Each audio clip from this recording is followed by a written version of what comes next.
मेरे सभी दोस्तों को मेरा प्यार भरा नमस्कार। मेरा नाम है मोहित जैन और आज के इस लेक्चर में मैं आप सभी का स्वागत करता हूं। आज के इस लेक्चर में हम लोग ऑब्जेक्ट ओरिएंटेड प्रोग्रामिंग के कॉन्सेप्ट को पढ़ने की शुरुआत करने जा रहे हैं।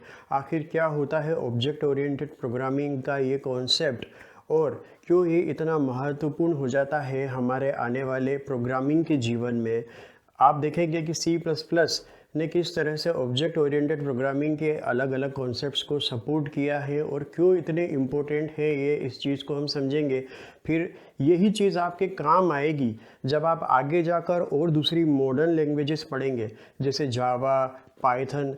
तो साथियों यहाँ से एक नई शुरुआत, एक नए सफ़र पर हम लोग निकलने वाले हैं। ऑब्जेक्ट ओरिएंटेड प्रोग्रामिंग के सफ़र पर हम निकलने वाले हैं। अब साथियों, ऑब्जेक्ट ओरिएंटेड प्रोग्रामिंग के समंदर में उतरने से पहले ये मुनासिब होगा कि आखिर हम ये समझने की कोशिश करें कि अभी तक जो हमने प्रोग्रामिंग पढ़ी थी, जैसे कि C प्रोग्रामिंग लैंग्वेज हम लोग पढ़ते आए थे, जो कि एक प्रोसीजर ओरिएंटेड प्रोग्रामिंग मेथडोलॉजी को सपोर्ट करती है, तो आखिर उसमें क्या खामियां थी ऐसी, आखिर उसमें क्या कमियां थी जिसकी वजह से ये माना गया कि ऑब्जेक्ट ओरिएंटेड प्रोग्रामिंग एक बेहतर मेथडोलॉजी है।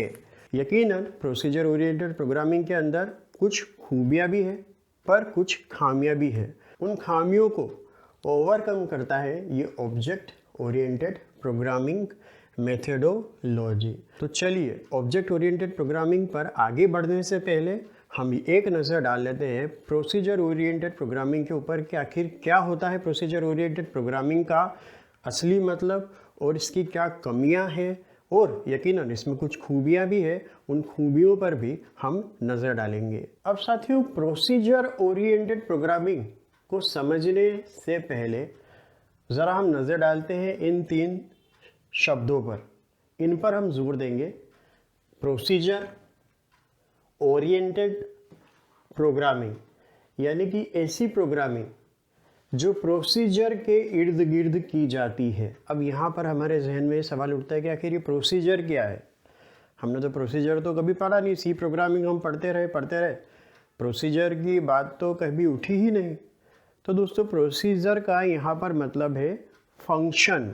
अब साथियों, C प्रोग्रामिंग लैंग्वेज को प्रोसीजर ओरिएंटेड प्रोग्रामिंग लैंग्वेज आखिर क्यों कहा जाता है, तो इस रहस्य से पर्दा उठाने अब हम जा रहे हैं, इस राज से अब हम पर्दा उठा रहे हैं। इस चीज़ को समझने के लिए हम सहारा ले रहे हैं इस एक प्रोग्राम का। ये प्रोग्राम हमने C प्रोग्रामिंग लैंग्वेज के अंदर लिखा हुआ है, तो इसे हम ज़रिया बनाएंगे ये समझने का कि आखिर C प्रोग्रामिंग लैंग्वेज को प्रोसीजर ओरिएंटेड प्रोग्रामिंग लैंग्वेज क्यों कहा जाता है।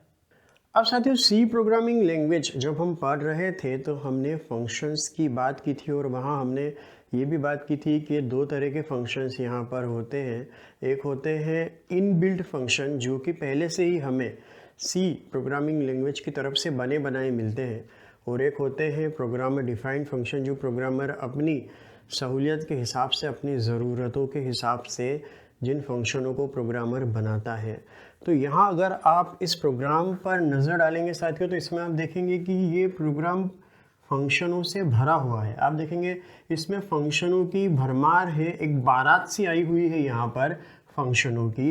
जैसे अगर आप देखेंगे यहाँ, तो सबसे पहले हमने ये ऐड नाम का फंक्शन यहाँ डिक्लेयर किया है। ये प्रोटोटाइप डिक्लेरेशन है ऐड नाम के फंक्शन का। फिर सब्ट्रैक्ट नाम का फंक्शन है, फिर मल्टीप्लिकेशन नाम का फंक्शन है, फिर डिवीज़न नाम का फंक्शन है। तो ये यहाँ पर प्रोग्रामर डिफाइंड फंक्शंस है, ये हम खुद हमारे हिसाब से बना रहे हैं। ये जो एक प्रोग्राम है दोस्तों, ये एक बेसिक कैलकुलेटर का प्रोग्राम है, एक तरह से आप ऐसा समझ सकते हैं। बेसिक कैलकुलेशन हमारे लिए परफॉर्म कर रहा है, जैसे arithmetic addition, arithmetic subtraction, multiplication और डिवीज़न। तो साथियों, यहाँ इस प्रोग्राम को समझने का हमारा जो मेन पर्पज़ है वो ये है कि आखिर हम C प्रोग्रामिंग लैंग्वेज को प्रोसीजर ओरिएंटेड प्रोग्रामिंग लैंग्वेज क्यों कह रहे हैं। हम यहाँ ये नहीं समझ रहे हैं कि ये कैलकुलेटर कैसे काम करेगा, ये कैसे बनाए, ये चीज़ें तो हम पहले डिस्कस करके आ चुके हैं दोस्तों। आज हमारा जो उद्देश्य है, जो हमारा लक्ष्य है वो ये है कि आखिर हम ये समझ लें कि आखिर C लैंग्वेज को प्रोसीजर ओरिएंटेड लैंग्वेज ही क्यों कहा जाता है। तो साथियों आपने देखिए ये तो सारे के सारे प्रोग्रामर डिफाइन फंक्शन है। फिर हमारा ये मेन फंक्शन है। अब इस मेन फंक्शन के अंदर आप देखेंगे तो हमने यहाँ दो वेरिएबल्स लिए हैं इंटीजर टाइप के a और b नाम के, और इनको हमने इनिशियलाइज भी करवाया है 5 और 2 से। फिर हमने इन फंक्शंस को यहाँ कॉल किया है। मेन फंक्शन के अंदर से हमने ऐड, सब्ट्रैक्ट, मल्टीप्लिकेशन, डिवीज़न इन फंक्शंस को कॉल किया है। फिर आप देखेंगे यहाँ हमने इन फंक्शंस को डिफाइन भी कर दिया है। इनकी डेफिनेशन भी आप देख सकते हैं। अगर आप इनकी डेफिनेशन के अंदर देखेंगे, अगर आप देखेंगे ऐड फंक्शन की डेफिनेशन को, तो इसकी डेफिनेशन में आप पाएंगे यहाँ पर फिर से एक फंक्शन को हमने कॉल किया है जिसका कि नाम है प्रिंटफ फंक्शन। और प्रिंटफ फंक्शन एक इनबिल्ट फंक्शन है जिसे सपोर्ट करती है stdio हेडर फाइल। इस बात को तो आप बखूबी अब तक जान ही चुके होंगे। सब्ट्रैक्ट नाम के फंक्शन के अंदर भी आप देखेंगे हमने इस इनबिल्ट फंक्शन को कॉल किया है जिसका कि नाम है प्रिंटफ। मल्टीप्लिकेशन में भी हमने प्रिंटफ को कॉल किया, डिवीज़न में भी हमने प्रिंटफ को कॉल किया। इस प्रोग्राम के एग्जीक्यूशन पर अगर हम एक ऊपर से नज़र डालें तो देखिए दोस्तों इस प्रोग्राम का एग्जीक्यूशन किस तरह से होगा। सबसे पहले यहाँ कॉल किया जाएगा मेन फंक्शन को। किस फंक्शन से प्रोग्राम का एग्जीक्यूशन स्टार्ट होता है दोस्तों? मेन फंक्शन को। और इस मेन फंक्शन को कौन कॉल करता है? इस मेन फंक्शन को कॉल करता है हमारे कंप्यूटर का ऑपरेटिंग सिस्टम। जी हाँ दोस्तों, मेन फंक्शन को सबसे पहले कॉल किया जाएगा और इसे कॉल करने वाले शख्स का नाम है ऑपरेटिंग सिस्टम। अब साथियों अगर हम इसके अंदर जाएं तब आप देखिए इस मेन फंक्शन को तो ऑपरेटिंग सिस्टम ने कॉल कर दिया। अब आगे आप देखेंगे तो ये मेन फंक्शन किसको कॉल कर रहा है? ऐड नाम के फंक्शन को। तो कंट्रोल यहाँ ऐड फंक्शन में चला जाता है। फिर ये ऐड फंक्शन किसको कॉल कर रहा है? प्रिंटफ फंक्शन को। तो आप अगर इस पूरे प्रोग्राम को समझ लेंगे तो आप देखेंगे कि एक फंक्शन किसी दूसरे फंक्शन को कॉल कर रहा है, फिर दूसरा फंक्शन किसी और फंक्शन को कॉल कर रहा है। सारा काम फंक्शनों के दरमियान चल रहा है।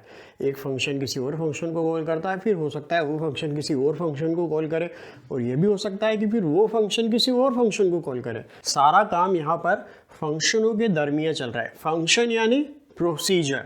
अभी हमने कुछ देर पहले जिक्र किया था कि प्रोग्रामिंग की दुनिया में फंक्शन को ही प्रोसीजर भी कह दिया जाता है, सब रूटीन भी कह दिया जाता है। पर यहाँ प्रोसीजर शब्द पर जोर दीजिएगा दोस्तों, इस पर गौर फरमाइएगा। फिर आप देखेंगे सब्ट्रैक्ट फंक्शन को कॉल किया गया, और सब्ट्रैक्ट की डेफिनेशन में अगर हम जाएं तो यहाँ आप देखेंगे इसने भी इस प्रिंटफ फंक्शन को कॉल किया। फिर मल्टीप्लिकेशन फंक्शन को कॉल किया गया, इसमें भी प्रिंटफ फंक्शन को कॉल किया गया है।